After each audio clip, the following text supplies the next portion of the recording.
Et salut à tous, c'est Stay Geek. On se retrouve ce soir pour une nouvelle vidéo. Aujourd'hui, je voulais simplement vous montrer quelque chose qui est en train de se produire, quelque chose qui est en train de se faire.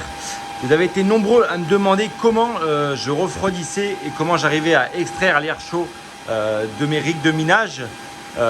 Donc je vais vous montrer ça dans cette vidéo, c'est très simple. Donc là, comme vous pouvez voir, je fais un petit récap à chaque vidéo. Du coup, là, on est sur un gros rig, comme vous pouvez voir, de 12 cartes.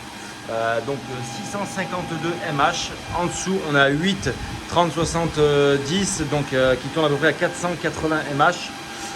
Tout ça sur de l'Ethereum, bien sûr. Et là, on retrouve 3 6700 XT que vous pouvez retrouver dans ma dernière vidéo où je vous les présente. Et voilà, où j'en fais un petit point, savoir combien ça mine. Est-ce que c'est rentable de miner avec ces cartes-là? Patati patata, vous retrouverez ça dans la vidéo qui sera là.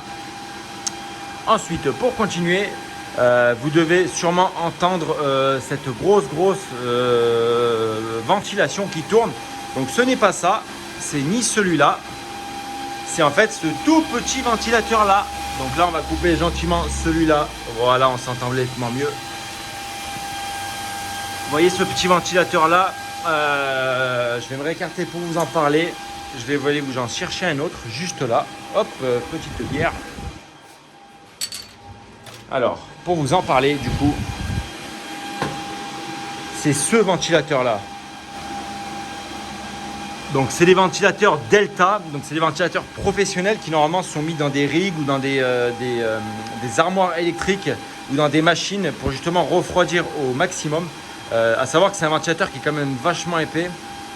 Il fait 7000 tours minute à comparaison d'un ventilateur comme ça qui fait déjà pas mal de flux d'air. On est sur du 3000 tours minute.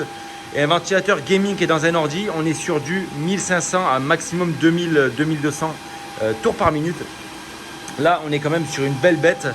Rien à dire, hein, franchement. Je l'ai mis sur ce petit rig là, vraiment provisoire. Je les ai reçus.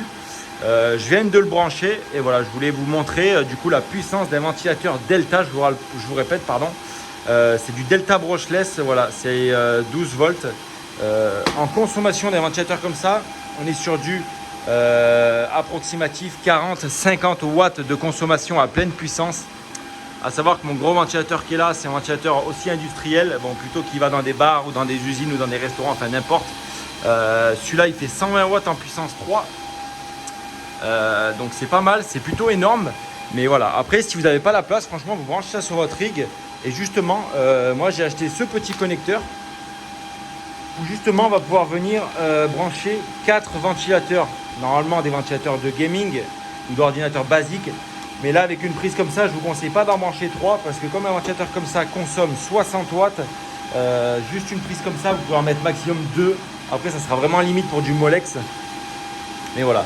Ça, vous retrouvez ça sur AliExpress, Amazon, Cdiscount, tout le bordel, tous ces sites-là, c'est Marketplace. Ça vaut 50 centimes pièce. Après, bien sûr, vous pouvez acheter du câble vraiment plus qualitatif. Moi, j'ai acheté ça vraiment pour essayer, pour voir si ça fonctionnait. Ça fonctionne plutôt pas mal. Mis à part le bruit, bien sûr, c'est équivalent aux alimentations serveurs. On est sur un bruit vraiment ahurissant. Voilà, quant à savoir, c'est une petite turbine de 120 mm. Hein. Là, on est sur quelque chose de 50 cm, donc 12 cm, 50 cm. Lui, il fait 3 fois plus de bruit. Après, bien sûr, c'est plus petit, donc forcément, ça brasse plus d'air parce que c'est plus concentré. Mais voilà. En efficacité sur ce rig-là, si je coupe le petit ventilateur, le petit ventilateur, celui-là, le Delta, je tombe avec les 8 cartes. Les 8 cartes montent à peu près aux alentours des 68 à 72 degrés sur une seule, un modèle Asus, celle-ci là. Qui chauffe énormément. Sinon toutes les autres sont vraiment stables aux alentours des 57, 58, 60, 61, 64 à peu près. Et en mettant le ventilateur, je tombe aux alentours, alors pour toutes les cartes en général, sauf la Asus que je vous ai montré qu'elle là, on est sur à peu près 50, 52, 53 degrés. Et là, Asus qui monte à normalement 70, 72, on est à peu près à 61 degrés, donc on gagne.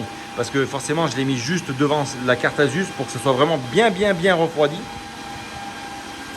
Et voilà, juste avec ce ventilateur-là, on arrive à gagner, on va dire, grosso modo, 10 degrés pour chaque carte. Après, si vous en mettez un par carte, ben là, pour un rig comme ça, déjà, vous ne pourrez pas en mettre 8.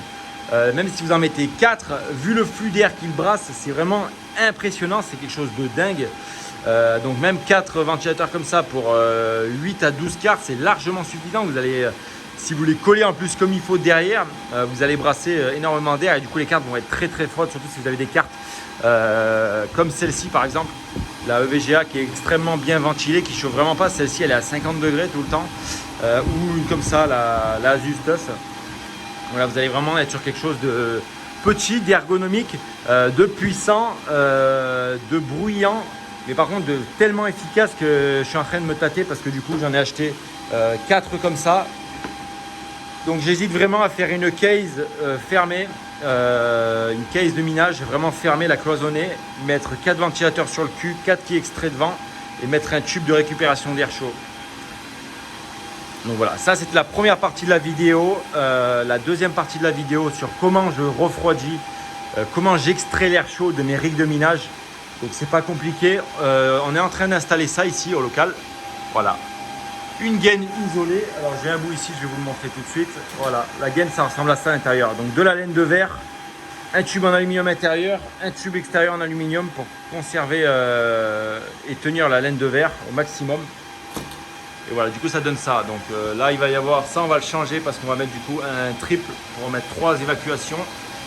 Il y aura un aspirateur, un extracteur d'air. Donc ça c'est un, je sais même pas, c'est un 82 watts. Je vais vous montrer la suite. Donc on va l'installer prochainement juste derrière ce conduit. Et là il y aura les gaines qui répartiront l'aspiration, pardon. Et du coup après la gaine elle part ici. Là on retrouve une seconde aspiration ici avec la gaine qui vient bien sûr se manchonner sur le Y. Une seconde aspiration pour vraiment pas perdre de l'air dans le tuyau, que ce soit tout bien aspiré. Et voilà, donc là pour le moment l'installation elle est comme ça, je vous montre. Donc Y, avec, là on va mettre plutôt un Y avec 3 sorties, l'aspirateur derrière, le tuyau qui part, aspirateur, et là aspiration aussi, et là ça part directement dans le conduit de la VMC, hop, comme ça tout est aspiré. Là on va voir comment ça se déroule pour 1 ou 2 semaines, voir qu'est-ce qui se passe, voir si ça continue à chauffer énormément. Enfin elle peut continuer à chauffer énormément, c'est que là on est dans un local où il y a uniquement une porte d'entrée, pas de fenêtre. Donc là on a mis ça pour justement pouvoir recycler au maximum les gaz, recycler au maximum l'air chaud, extraire l'air chaud et refroidir au maximum les cartes pour avoir un maximum de rendement, pas qu'elle grille cet été, parce que là avec les chaleurs qu'il va faire en Espagne, ça va être quand même dingue. Donc voilà, la clim va peut-être arriver par la suite, mais vraiment on veut tester déjà cette solution, voir si c'est efficace sur du long terme, voir si ça peut battre, survivre à un été espagnol. Et voilà, moi je trouve que pour le moment on a bien baissé en degrés, l'air il fait beaucoup moins chaud, c'est beaucoup plus respirable. Et là avec les ventilateurs Delta comme je vous ai montré, c'est vraiment, j'appelle ça des ventilateurs camions parce qu'ils sont énormes, c'est des baleines les trucs. Donc voilà les amis, c'était Stay Geek, petite vidéo de présentation de ma solution d'extraction et de refroidissement pour mes cartes actuellement. Ça va évoluer, ça peut évoluer, c'est sûr que ça va évoluer par la suite. Donc moi je vous dis à très bientôt, c'était Stay Geek, surtout abonnez-vous, mettez le pouce bleu, mettez un petit commentaire, ça fait plaisir, rejoignez-moi sur Snap et venez discuter avec moi sur Snap de vos rigs, qu'est-ce que vous êtes en train de faire, quels sont vos projets d'investissement pour les rigs, ça peut m'intéresser même si vous êtes débutant. Moi vous voyez je suis un débutant, j'ai commencé en tant que débutant et maintenant j'ai une petite ferme. Je vous dis pas tout, il y a d'autres matériels qui arrivent, mais voilà, ça sera dans la prochaine vidéo. Moi je vous dis à très bientôt, c'était Stay Geek.